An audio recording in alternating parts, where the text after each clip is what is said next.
All right, ladies and gentlemen, welcome to another edition of Double Take Sports Talk on Instagram TV. I'm your host, Darren Watts, alongside the other host, Darren Watts.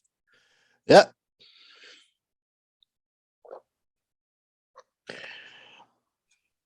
Darren, we have had numerous, and it's just really just this week and last week alone that we have had numerous of mental health issues. Yeah. Okay, it is Yeah. getting to a point for me where I really can't be silent about it. And to be Yeah. honest, I really can't focus on the podcast to be able to do that. Right. There's a balance of having to vent, express your thoughts, and to be able to do it in a way that is therapeutic to you. And then there's the other side of, well, okay, we have to remove all distractions before we even start this podcast. So, what Hmm. not better way than to put everything on Instagram TV? Right. Absolutely. So, this may be a long one, it may not, but I just want to say, for the sake of for the sake of me and you, that the mental health aspect starts with you, of course, with fatherhood. You did a podcast on that last week. Hmm. No, this past week. I'm sorry, this past week. This past Tuesday, right? Yeah. Yeah. And I am going through a couple of different mental health issues. I'm doing a podcast on Friday on real hate, and it's just around the corner. I'm doing that on Friday, but more on the sensitive topics of our mental health, depression, anxiety, fatherhood. Daryl, you have gone through fatherhood knowing that it was going to be tough. But what you didn't know, because I did listen to your podcast, Hmm. what you didn't expect was it to be from an unexpected source. So, for those of you that didn't listen to the Hmm. podcast, it was a healthy venting session for you, and it was a damn good one because it pinpointed so many different things about being a parent. And one of those things is fathers are not second class citizens. Okay. They're Right. not second class citizens. Hmm. When you look at yourself, why do you believe that most mothers put fathers as second class citizens? And it's not just them. It's you got judges, parole officers, you got family members, you got a lot of people that put fathers as second class citizens. Why do you think they do that? Failed relationships. Period.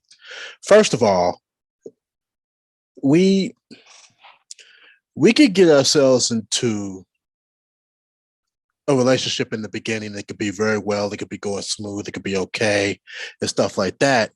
But in the long run, a relationship still can happen, or something switches around in a good way and they end up getting married.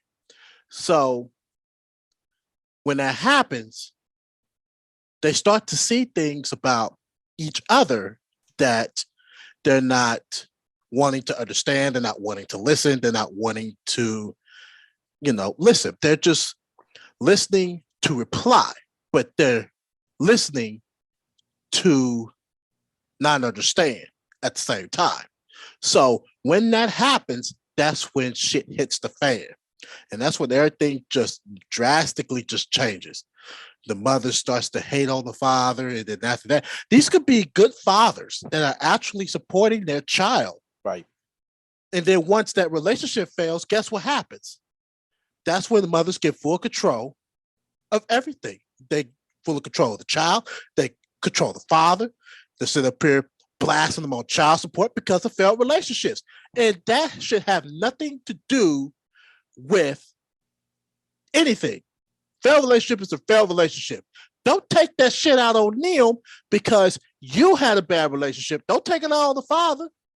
You know what I'm saying? It's more about being there for the child. Even if you're a good father, you're going to be there. Right. Don't put that shit on blast. It's not the child's fault that y'all two did not decide to work out, right? And when you're looking at that, it goes boom. Now I can start doing all this evil shit. I can start doing this. I can start doing that. And then the failed relationship comes in. All the hate's right then and there now. It's right then and there. Yeah. And that's when everything starts to change very quickly. They start putting on child support. They want to sit up here. They want to hate on them because of what happened between the two. And that's not fair. We shouldn't be treated like second-class citizens. We shouldn't be treated like second-class fathers. I agree. We shouldn't be treated like that. If you were more listening to understand, that's what this would be about. And that's what I think most mothers need to sit down and understand and realize. It's not that the fathers are not wanting to be in the child's life. It's more about you guys' relationship. It's about the relationship, you know, and you're actually saying, hey, we can still actually, you know, still be a team and still work things out in that sense of with the child. We're going to still be there. You're still going to co-parent, right? Not sit up here and put your retaliations and your feelings, like, and your ego out there on blast and put them on blast because of what they did to you in a relationship. It just don't work like that. And like you said, most fathers that are paroles, judges, parole officers, and police officers, and all that, and even just regular class fathers, second class, either one, they don't understand that either. And that's what most fathers also need to understand is that you're not second class citizens. Right. You're not second class fathers. Right. You're just not. And regardless to what they put you through, you still have every right. I don't care what anybody say. I don't care what the law says. You have every right to still have aspect of control for your child too. You should. And I agree. But where that comes from, though, it comes from women's rights from back in the 40s and the 50s. Right.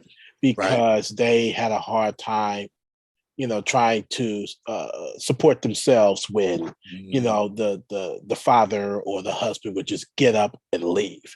So it just made it easier for women's rights to be able to come in and kick in the way it does. But I think what needs to happen is that some of that stuff need to be reformed because not everything is the same as it was in the 1940s. Right. It just needs to be redesigned for failed fathers. That's how I feel. It needs to be redesigned for failed fathers that fail to show up. Yeah, that I would agree because it's getting to a point where, you know, it becomes a mental health issue. Poor decisions are being made, and before you know it, all they got to do is take advantage of a poor decision, and then that's exactly, and that's it. That's that one little mistake is right there, and they're waiting for it, and they're itching to, you know, put that on blast. They're waiting for it, and so now you're actually like, okay, most fathers, I think it was 72%, if I'm correct, actually have mental health issues, and they don't even bother to discuss it because they want to keep it all bottled up inside, and they want to be the champs about it. They want to be actually like, oh, okay, I want to be the best father that I could be and be the best supporter that I could be to the mother and the child and the children, whatever. and let's just break this off. Let's make this a whole new situation. Try to keep the mother healthy. Try to keep for her mental health sake, Mhm. for the child's mental health sake, while the father is inside here in the heart battling Right. ferociously, Yeah. Yeah. suffering from anxiety and depression, Mhm. and they don't want to talk about the issue. They don't want to talk about it. They don't want to talk about the problems, me included. But you know what? I had to go out on Tuesday's podcast and just vent about it. How to do it. And it was actually a really good venting session. Yeah. And it was a session that I think really, I don't know if it really cleared your head, but it got to a point where you were able to express yourself on safe ground. That you was able Right. to Right. to say things like, "Look, this is a problem. This is a problem, and this is a solution that really needs to come behind it." It Because did. I'm sorry. What's that? no, go ahead. Go ahead. No, I was just saying it did put me in a good spot. I felt relieved when I Mhm. actually sat down and vent about how fatherhood has treated me. And Yeah. like I said, and like I said, it has nothing to do with Aaliyah. Nothing. Right. Right. Right. Nothing at all. Mhm. This has absolutely nothing to do with Leah. When she's every time she's there, she's over here all the time. Well, like on Mondays and Tuesdays, she's here. And what do? We have a good time. We have fun. Mhm. She has herself a little good old time, and we do too. May put us behind, but that's why we work to keep ahead, Right. right? We work to Right. keep ahead. Right. And that's how we're able to clear ourselves. We're able to actually get things still done and still be there for her if we work ahead. And that's the best strategy if you want to plan ahead because you're on the schedule. And to prevent those type of mental breakdowns, one of those things is actually scheduling or planning ahead, Mhm. preparing for these type of situations. Now, living fathers that live with their child is a little bit more difficult because they're actually in it and they are doing the best they can to try to plan out everything. And the only way they could probably be able to plan it if they was actually working or if they was actually somewhere else trying to plan ahead and try to at least open the schedule to what they want to so they can help the mother out. But it's just one of those things that you have to kind of put yourself into reality, not saying, oh, I accept this because of this is how it's going to be forever, Mhm. but I'm accepting this so I can say, hey, what is it that I need to work on Right. as a father Right. to be a better father, Right. right? Right. So that is the strong foundation to actually sitting down and thinking about what you need to do as a better father by accepting this reality, just not because of it's going to be there forever, but to actually accept it because you can find out different ways to help yourself plan or actually figure out what it is that you could do to be a better father. Turn your Right. weaknesses into strengths, Right. Right. right? So that clearly suggests that any father that will understand that, good or bad, they could actually pose themselves as more influential fathers, right? Mhm. And at the end of the day, when you're done with that, how are you going to feel? You're going to feel more accomplished. You're going to feel more satisfied. You're going to be like, oh, I could be able to attack this. But first, I still got to check myself, right? And Right. boom, no situation is better than any situation at all. That's true. But you have to try it. If you don't, then you know it's going to fail Right. because you didn't even bother to take a second to try it. Mm-hmm. And that is one of the biggest downfalls in the mental health aspect as fatherhood, comes into play. Right. But like I said, I've always enjoyed my type of time in fatherhood. I've always enjoyed that. But when it just come down to the mothering aspect of how they could control everything, when they control everything, that is where fatherhood could treat me like shit. Mm-hmm. And now I have to sit down and start figuring out my weaknesses and start accepting my weaknesses and seeing what I could do to make myself better and turn them to strengths. Right. And I feel like I have. Right. I really feel like I have. But at the same time, others may not. That's good for you. That's good for you. If you feel in any way that I'm not being a good father, I know what type of dad I've been. I got witnesses to support that. I got witnesses to support it. Mm-hmm. So if you rather to think that you could control every aspect of this whole denomination, you're going to have hell to pay because I'm not that type of father to just sit up there and let that shit happen. Right. There are just sometimes you do have to stay silent, but at the same time, there are also times you have to speak up. That's between the wise and the fools, right? Right. Fools speak, wise stay quiet. But then at the same time, your ability to speak when it's the right time still provides the wisdom. Right. That's absolutely. So when you see it, your next question is going to be, what do you do next? A lot of people, and like I say on my podcast now, when I started doing devotionals, I start washing my hands from it. Mm-hmm. I let God deal with it.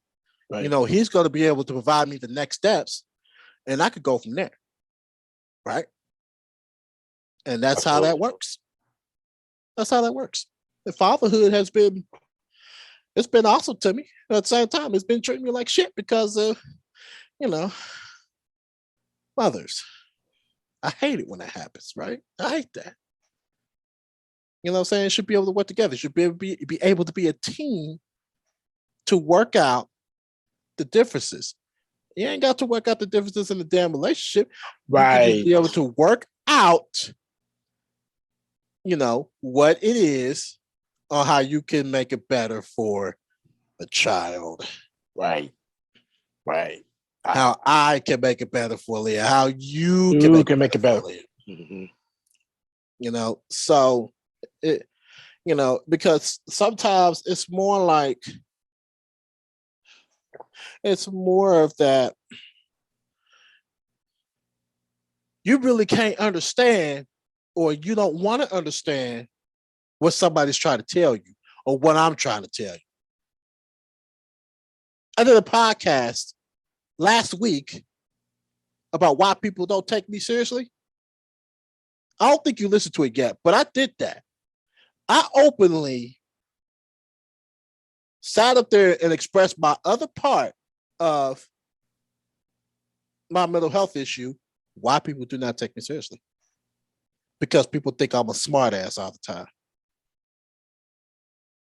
So now, yeah, you have to listen to it because I break it down. Yeah, you're going to have to listen to it because I do break it down. That was last week's podcast? I think it was last week's podcast. I think I had briefly started listening to it. I didn't get to that part yet. Yeah, because now I'm starting during the depressive mood disorder series, I've really started going down into my personal issues. Mm-hmm. I started going down into my personal issues. I believe, actually, no, it was the week before last. It was Depression Part 2. Okay. That's what I've actually went down and say why people don't take me seriously and why my anxiety is worse than most people think. Yeah.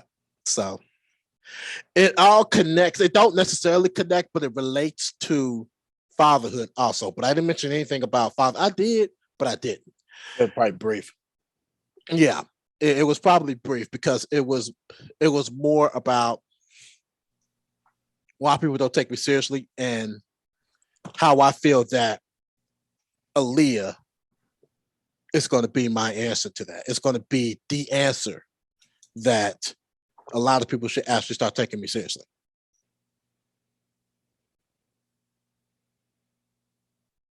That's the gist of that. All right. Yeah, that's amazing. It's good to have a venting session. We're about to go to have another venting session. But for this edition, thank you so much for watching. I'm Darren, and that's Durham. Yep. Thank you for watching Double Take Sports Talk with the Watch Brothers on Instagram TV. See you next time.